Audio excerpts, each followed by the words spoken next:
بسم اللہ الرحمن الرحیم. Honorable Vice Chancellors, respected ulama and dignitaries, distinguished scholars and dear students. یہاں کچھ انگریزی میں تقریر ہوئی اور کچھ اردو میں. اجازت دیجیے کہ میں کچھ ملی جلی زبان میں عرض کرتا ہوں.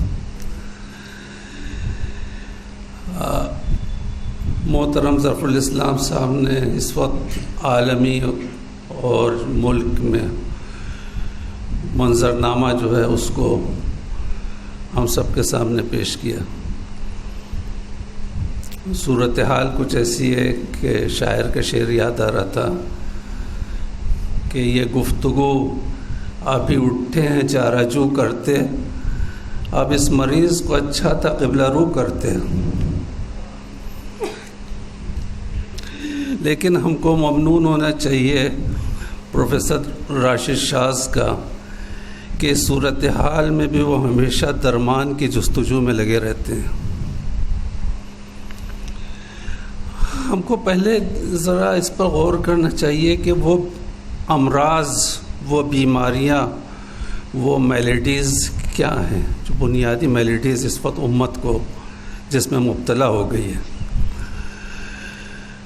میں سمجھتا ہوں کہ 3 بنیادی بیماریاں امراض ہیں جس کا سر سید کو بھی سامنا تھا. سر سید نے ذکر کیا تھا، سر سید نے اپنے دور میں اس کا مقابلہ بھی کیا تھا. آج وہی امراض ابھی بھی بہت ہی سیریس ڈائمینشنز کے ساتھ موجود ہیں. The first malady is the lack of education and lagging behind in science and technology. علم اور ٹیکنالوجی میں بچھڑے پن، جہالت، اور اس سے بڑھ کر یہ کہ جہالت پر فخر اور ناز، یہ وہ بیماری ہے، جان لیوا بیماری ہے جس امت کو بچانا ہوگا. اگر کوئی سمجھتا ہے کہ امریکہ کی عظمت اور طاقت نیو یارک کے ٹاور میں تھی اور اس کو گرا کر ہم نے پالا مار لیا، تو سخت غلط فہمی ہے. امریکہ کی عظمت کا راز سائنس اور ٹیکنالوجی ہے. نیو یارک کے ٹاور نہیں تھے، اور جب تک سائنس اور ٹیکنالوجی میں آپ آگے نہیں بڑھیں وہ کسی کو شکست نہیں دے سکتے. مہاتیر محمد ملیشیا کے وزیر اعظم اس دور کے انتہائی مدبر لیڈر تھے. انہوں نے 9/11 کے بعد نسخہ بتایا تھا کہ 25 سال کے لیے مسلمان سیاست کو بھول جائیں، صرف علم اور ٹیکنالوجی پر پل پڑیں اور پھر ایک بڑی طاقت بن جائیں گے. ہندوستان کے لیے یہی نسخہ کیمیا سر سید نے تجویز کیا تھا. اسی کے لیے ایجوکیشنل کانفرنس بنائی، سائنٹیفک سوسائٹی بنائی، اور سی پی کیمی کا بھی اصل بنیادی فلسفہ یہی تھا. اور انشاءاللہ ہم کو خوشی ہے کہ الحمدللہ یہ تعلیمی مشن دوبارہ پھیلنا شروع ہو گیا ہے. اس لحاظ سے یہ پہلی بیماری ہے جس کے اوپر توجہ شرط ہے. دوسری بیماری جذباتیت، سینٹیمنٹلزم، لیک آف ریشنل آؤٹ لک.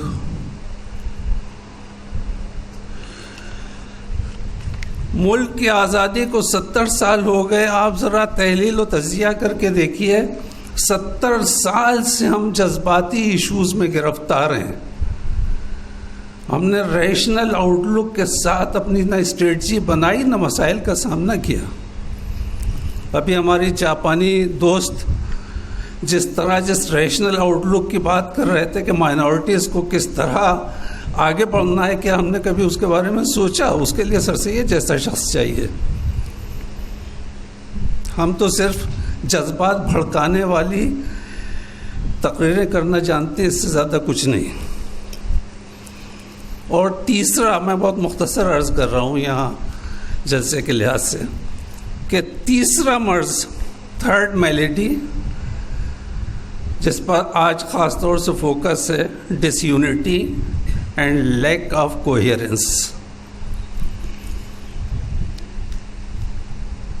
فرقہ بندی ہے کہیں اور کہیں ذاتیں ہیں. کیا زمانے میں پنپنے کی یہی باتیں ہیں؟ فرقے، مسالک اور ڈینومینیشن تو ہر بڑے مذہب میں ہوتے ہیں،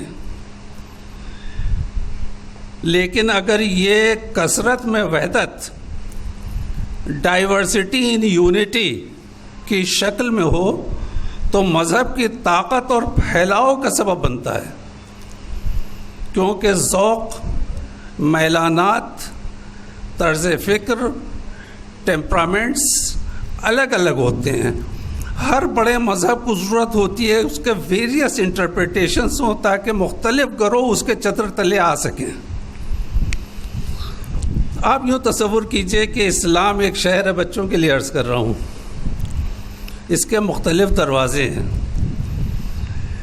ایک جماعت جو اہل شریعت ہیں وہ اہل حدیث کے دروازے سے اس شہر میں داخل ہو رہی ہے. ایک بڑی جماعت جو صاحبان ذوق، اہل قیاس ہیں، وہ امام ابو حنیفہ کے ذریعے اس شہر میں داخل ہو رہی ہے.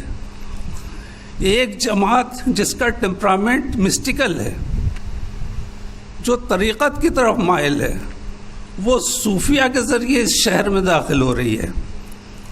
ایک جماعت جو ولا محور ہے، جس کا ٹیمپرامنٹ ڈیووشنل ہے، وہ اہل بیت کی محبت، رسول کی محبت، وہ شیعہ یا امامیہ کے ذریعے اس شہر میں داخل ہو رہے ہیں. ان سب سے شہر کی رونق بڑھتی ہے، گھٹتی نہیں ہے. لیکن اگر ہر دروازے پر اس جماعت کے لوگ اسلحہ لے کے بیٹھ جائیں کہ دروازہ تو صرف یہی ہے اور باقی سب دروازے بند ہوں، تو کیا بتائیے کیا صورتحال ہوگی؟ شہر میں سول وار ہوگی، خانہ جنگی ہوگی. آج مسلمانوں کی یہ کیفیت ہے. لیکن اس کا حل کیا ہے؟ مرثیہ پڑھنے کا زمانہ تو چلا گیا. مولانا حالی کا ایک مسدس کافی ہے، ہم سمجھتے ہیں. اب ہم کو زیادہ تو حل کے بارے میں سوچنا چاہیے. What has to be done, بس جبایت کرد. اور پھر ایک پروفیسر شاز کی خصوصیت ہے کہ وہ خاص طور سے فوکس کرتے ہیں اس کے اوپر. اس تیسری بیماری یعنی تفرقہ، ڈس یونٹی کے حل کے لیے میں آپ کے سامنے صرف 4 اصول مختصراً پیش کر رہا ہوں اور پھر رخصت ہوں گا. We are proposing 4 guiding principles. The first principle: respect for internal pluralism. We will have to accept reality of internal pluralism and not only accept but celebrate diversity in unity. Celebrate, accept کرنا تو مجبوری کی بات ہوتی ہے. Celebrate کرنا یعنی ہم اس کو خوش ہوتے ہیں کہ یہ اسلام کی عظمت ہے. اس چمن میں بہت سے پھول ہیں، سب پھول کاٹ کے ہم ایک ہی کو نہیں یہاں سے وہاں تک گیندا بو دیں گے. یہ پہلا پرنسپل ہے. اگر اس کو ریسپیکٹ نہیں کرتے تو اتحاد کی کانفرنس کریں گے، تلواریں کھینچیں گی. یہ میں آپ کو عرض کر دوں آپ کے سامنے. دوسرا اصول: تکفیر سے پرہیز. یہ اعلان کیا جانا چاہیے کہ جو توحید کو، نبوت کو، ختم نبوت کو، قرآن کو، عدم تحریف قرآن کو اور معاد کو، قیامت کو اور ضروریات دین کو مانتا ہے وہ مسلمان ہے. اور اس کو کافر قرار دینا بدترین گناہ اور اس کو واجب القتل سمجھنا فساد فی الارض ہے. یہ بڑے علماء کی طرف سے اعلان ہونا چاہیے. جب تک یہ اعلان نہ ہو تک اتحاد کی ہر دعوت بے معنی ہے. اگر ہم کو یقین نہ ہو کہ جو دوست بزرگ بیٹھے ہیں وہ ہم کو مسلمان بھی سمجھتے ہیں یا نہیں, تو اتحاد کا راہ گلاپنے سے فائدہ ہی کیا. تیسرا اصول, بہتان سے پرہیز.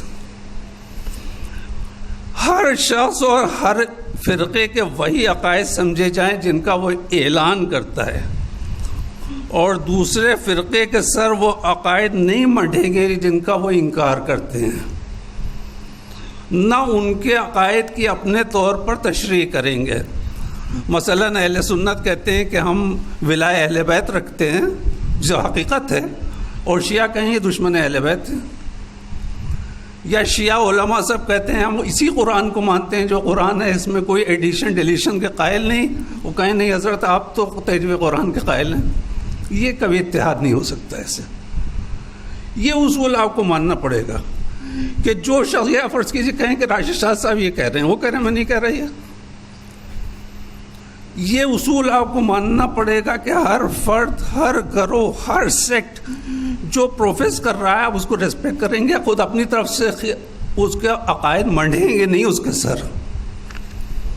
اور آخر میں چوتھا اصول کہ اہانت اور دل آزاری سے پرہیز. کہ کتابوں, ممبروں, اہل فتویٰ اپنے نقطہ نظر کو علمی طور پر پیش کرنے کا اور دفاع کرنے کا حق رکھتے ہیں. مطلب دوسرے مسالک, دوسرے فرقے, دوسرے مذاہب کے بزرگوں کی توہین و اہانت, اس سے پرہیز کیا جانا چاہیے, اس کو کنڈیم کرنا چاہیے بڑے علماء کے ذریعے. میں سمجھتا ہوں کہ اگر یہ چار اصول ہوں, نمبر 1 اجارہ داری سے پرہیز, مونوپلی, نو مونوپلی, پلیورلزم. دوسرے تکفیر سے پرہیز, تیسرے بہتان سے پرہیز, چوتھے اہانت و دل آزاری سے پرہیز. نو مونوپلی, نو تکفیر, no allegations and no insult. These may be guiding principles of unity of Muslim Ummah. Thank you.